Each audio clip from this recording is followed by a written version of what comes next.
Chik invited his ex-wife to his lavish wedding, expecting her to show up small, defeated, and broken.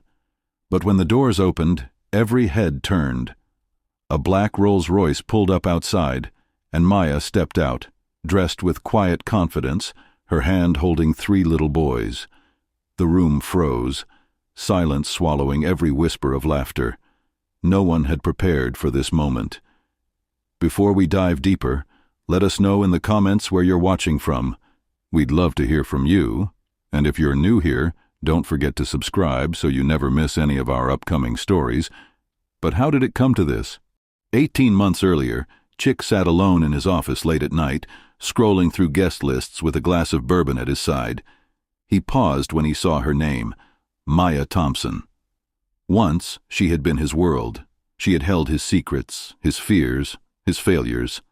And yet here he was, about to marry another woman, printing Maya's name on a gold-foiled invitation. He didn't send it out of kindness. Deep down, he wanted her to see what she'd lost.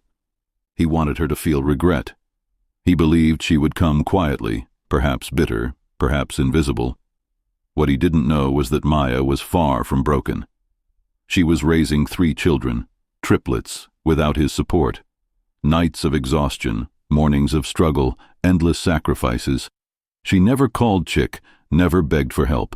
She simply worked, long shifts at the hospital, double hours on weekends, pouring herself into her sons, James, Noah, and Oliver. They became her reason to wake up every morning. She carried her scars, yes, but she carried them with pride. So when the invitation arrived, Maya sat at her small kitchen table, staring at it under the dim yellow glow of the overhead lamp. The paper was thick, the letters embossed. Her heart tightened as she read his name beside another woman's. She thought about throwing it away. She thought about ignoring it. But then she looked at her boys asleep on the couch, their small bodies curled together, their breaths even and soft. She made her decision. She would go, not to bow her head, but to walk in with her truth. And that truth arrived in the form of a black Rolls-Royce. When she stepped out with her sons, time seemed to stop. Guests shifted uncomfortably. The bride's face paled. Chik's chest tightened as his eyes locked on 3 familiar faces. Faces that carried pieces of him. The curve of James's smile, the sharpness in Noah's eyes, the softness of little Oliver's cheeks. They were his sons. Maya's voice broke the silence as she stood before him. Her tone was calm, steady, but firm. "These are your children, Chik. I raised them without you. I never asked you for a cent. Today I didn't come to disrupt your wedding. I came so that these boys would know the truth. I came so they could see the man who left them." The air thickened. Guests whispered. Some looked away, embarrassed. Others stared in disbelief. Chik swallowed hard, his mind unraveling. He had built this moment to showcase his triumph. Yet here, standing in front of him, was the one reality he could never escape. His blood, his legacy, staring back with innocent eyes. What would you have done if you were standing in that hall? If the past you tried to bury walked in, holding the very future you had abandoned? And if you were Maya, would you have had the courage to walk through those doors?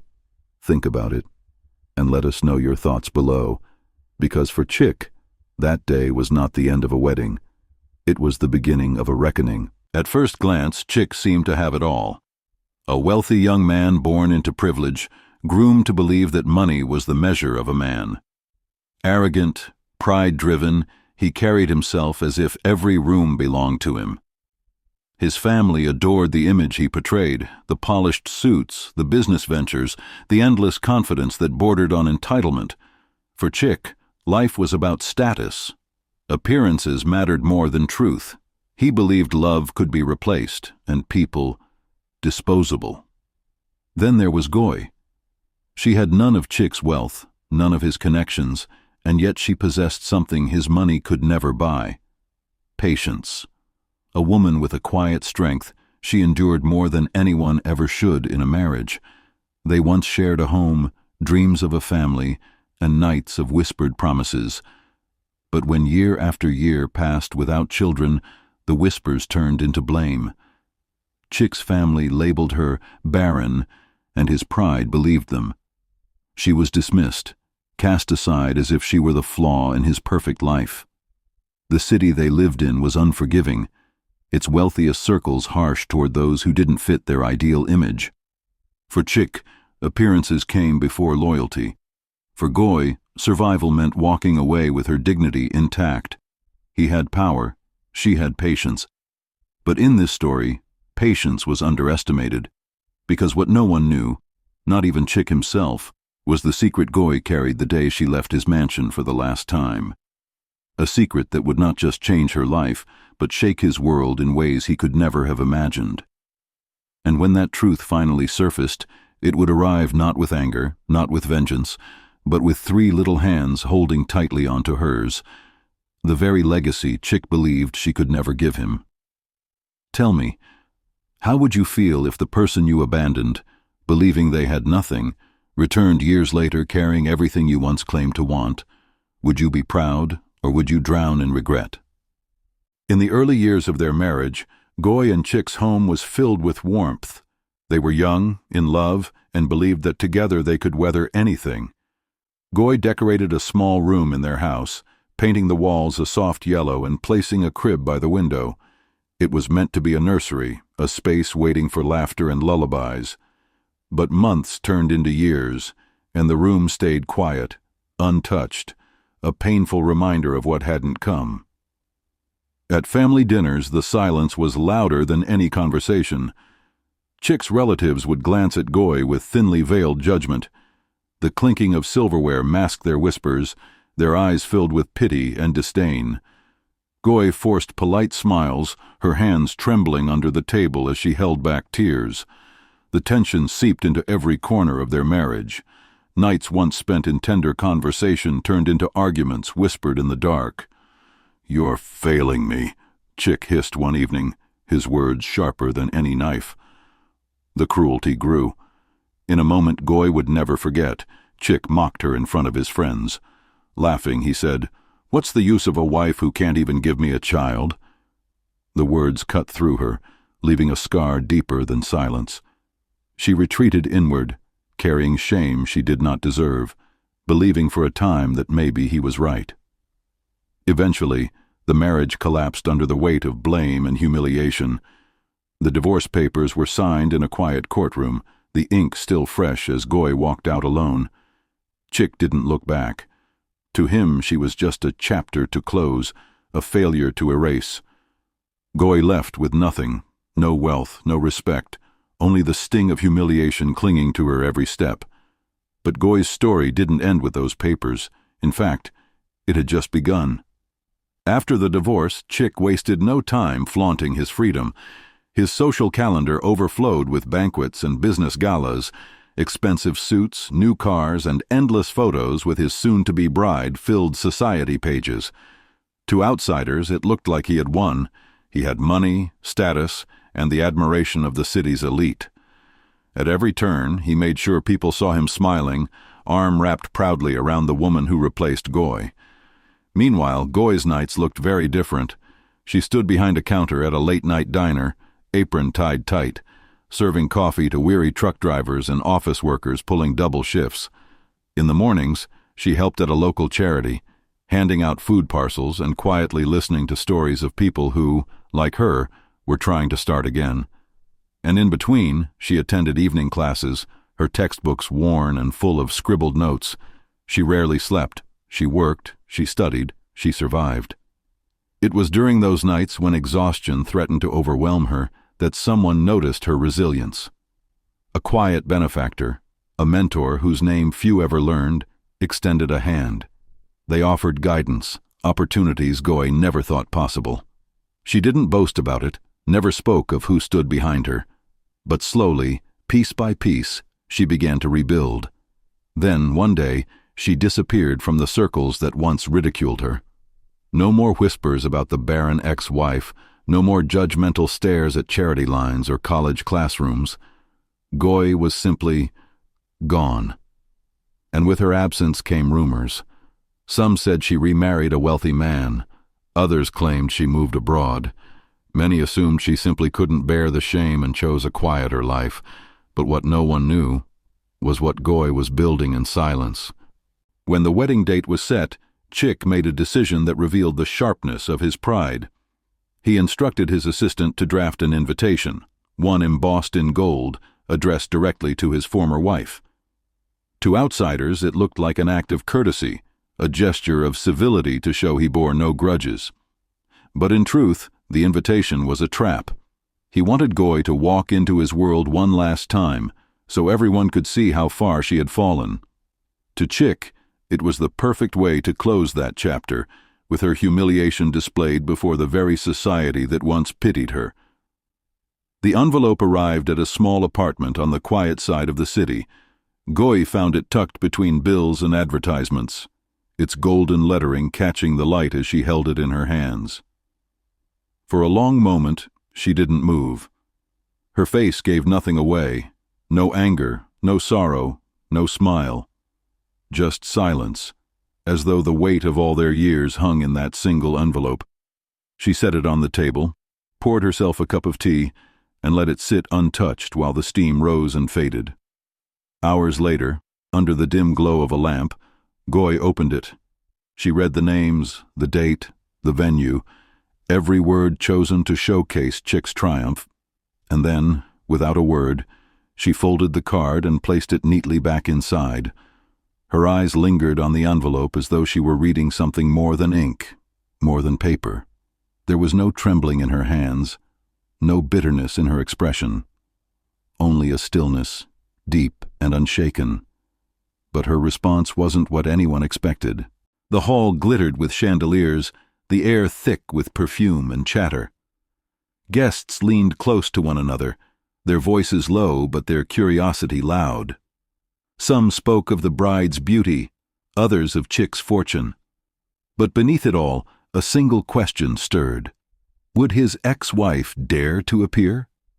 At the altar, the bride's smile trembled at the edges, her hands twisting the lace of her gown.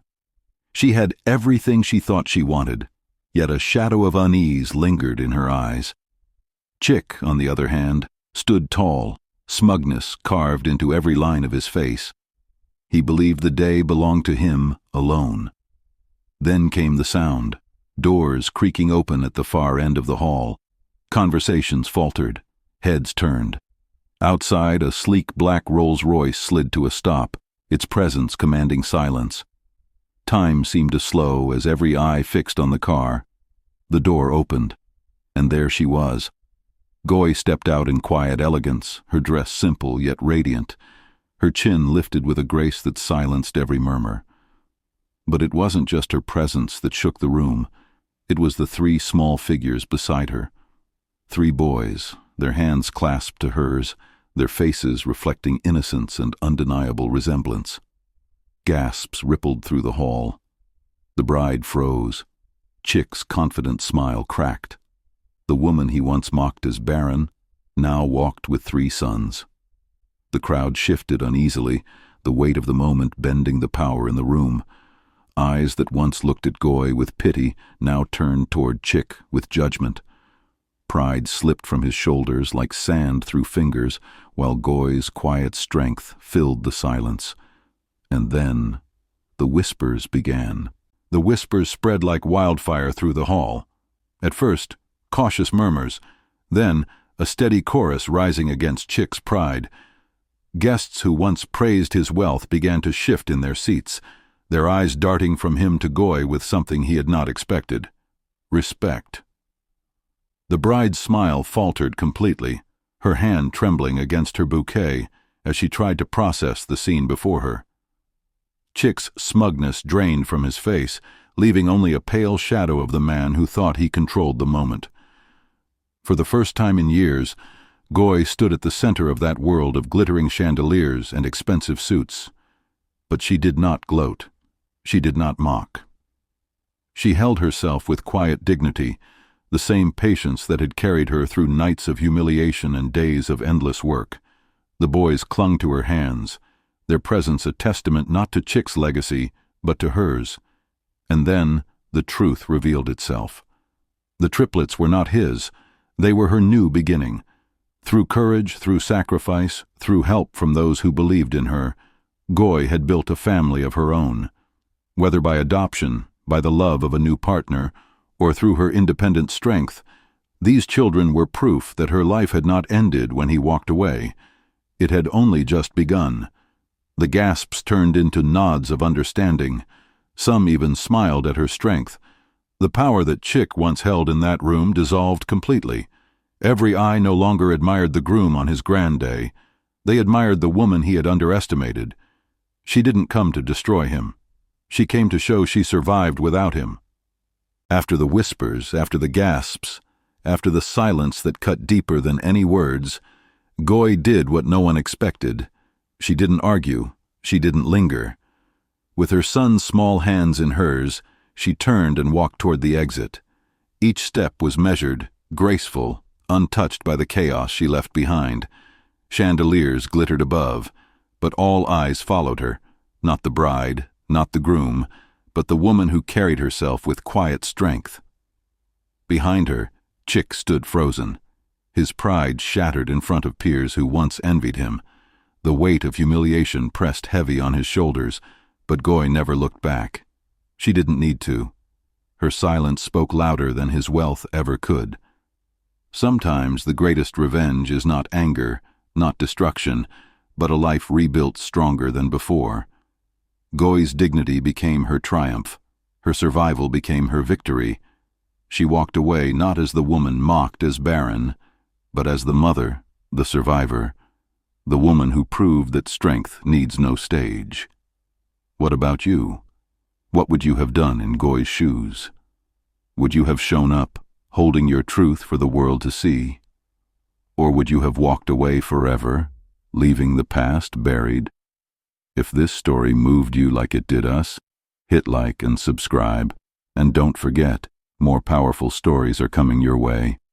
And as for Chik, whispers followed him for years. Some say his wealth remained, but his laughter faded. Others claim he grew older in loneliness, haunted by the memory of a woman who needed nothing from him. The truth? Perhaps we'll never know. But one thing was certain. On that wedding day, he learned that power can crumble, but dignity endures.